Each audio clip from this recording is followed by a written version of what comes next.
What's up, my fellow artists and art enthusiasts alike? Today we're going to be starting a new series or a new playlist on how to paint galaxies. I personally am a huge space geek. I'm a huge space cadet, and one of the very first things that I learned how to paint was galaxies. I find painting galaxies very fun, very enjoyable, and there's various different ways to approach it. So if you're a beginner and you just want to paint something awesome and fun to paint, you can't just paint a random galaxy using just a sponge and stuff like that. But in today's video, we're actually going to be painting the Orion Nebula. I think that's the one I'm painting. Anyways, we're going to be exploring various techniques in this video and how to paint an awesome galaxy painting. So I will do my best to break down the things that I learned through this project at the end of the video. I am trying a different format where I do my little intro here, let you know what we're going to be painting. And then for the painting process, I like to put on some music and just enjoy the painting process myself rather than sitting here and trying to explain everything that I'm doing as I'm doing it. And then I'll recap at the end of the video with the things that I learned and the things that you need to know to make a better galaxy painting. Let's go ahead and get into it. Okay, so before I actually get started with the painting process here, I did want to take a moment to show you what I'm working with, what I plan to do here. Let me take this off of the stand. All right, so this here is a wood panel that I've already prepped for painting. So it's already been sanded and primed with several layers of gesso and of course a layer of black paint as well. Here is the Orion Nebula. This is the reference picture I'm going to be using off of my iPad. And then we have our paints over here. We got medium magenta. How are these both medium magenta? I don't know how these are both. This is Blick medium magenta, this is Liquitex medium magenta. Those are obviously different shades of magenta, so I don't know. This one looks lighter to me. I don't know about you. And then we have deep violet and ultramarine blue, and then of course some titanium white as well. So these are the colors that I think I'm going to need for this painting. Oftentimes once I collect my stuff and I get going, maybe I need to grab a different color. Perhaps the blue is not the right blue to mix appropriately with the pink and the purple the way I want. We don't know, and I honestly don't know until I start working. And then here's some of the paint brushes that I think I'm going to need. These two fan brushes I see Lanchin using a lot. I don't know if you're familiar with Lanchin Designs, I think is her name, or the name she goes by on Instagram. She also has a YouTube account and she makes super awesome galaxy paintings. One of a handful of awesome space artists that I follow and I need to do more content on. Yep, so these are the tools I'm going to be starting with, the reference photo I'm going to be using, and the canvas/panel that I'm going to be painting on. So with that covered, I'm going to go ahead and start painting.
let's go ahead and discuss a few things that I learned or some things you might want to consider when painting your own galaxies.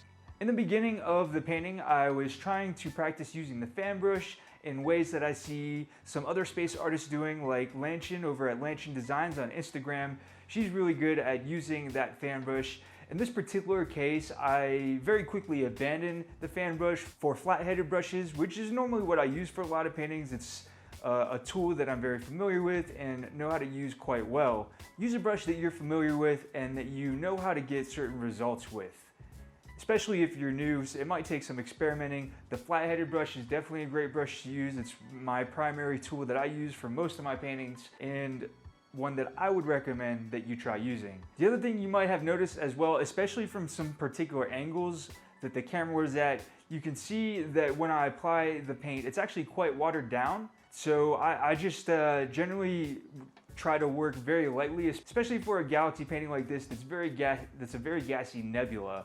I end up watering down my paint quite significantly to thin it out and make sure there's not really hard edges to some of the spots of paint that I'm adding. That's definitely something to consider. It does take a lot more work and a lot more time when working very lightly like that. So be prepared to add a lot of layers and just work it until you get the results that you're looking for. When I originally started this video, I said that this was going to be the beginning of a new playlist on galaxy paintings.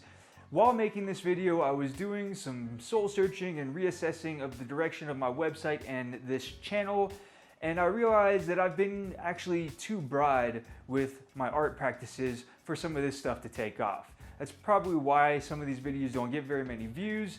I need to actually focus and hone my art direction. So I'm actually going to abandon the idea of doing a galaxy painting playlist. While I do love painting galaxies and I will continue to do so on my own time, I'm gonna wait a while before I start building up more content on galaxy paintings. I've decided to alter my direction towards focusing on becoming an abstract NFT artist. NFTs are the big hot thing right now, and they're so much bigger than just art and art collectibles, but I'm actually particularly interested in starting to sell my paintings. I haven't sold a single painting yet, and I want to use NFTs from the very beginning of my art career and attach them to the physical canvas painting. I don't really know how to do that yet. It's something I'm in the process of figuring out, but there's so many awesome things that you can do with NFTs and so much extra value you can add into the token itself in the digital version of the painting. So I'm going to be altering the direction of this channel in particular and my website ArtWithMarc.com towards focusing specifically on abstract painting and NFTs. So if that sounds like something you're interested in, something you want to learn more about, definitely hit that subscribe button and stay tuned for more content. If you are interested in learning more about abstract painting, check out my abstract painting techniques playlist right here. Alternatively, YouTube says you would really like this video, so maybe you should try and check that one out. Until next time.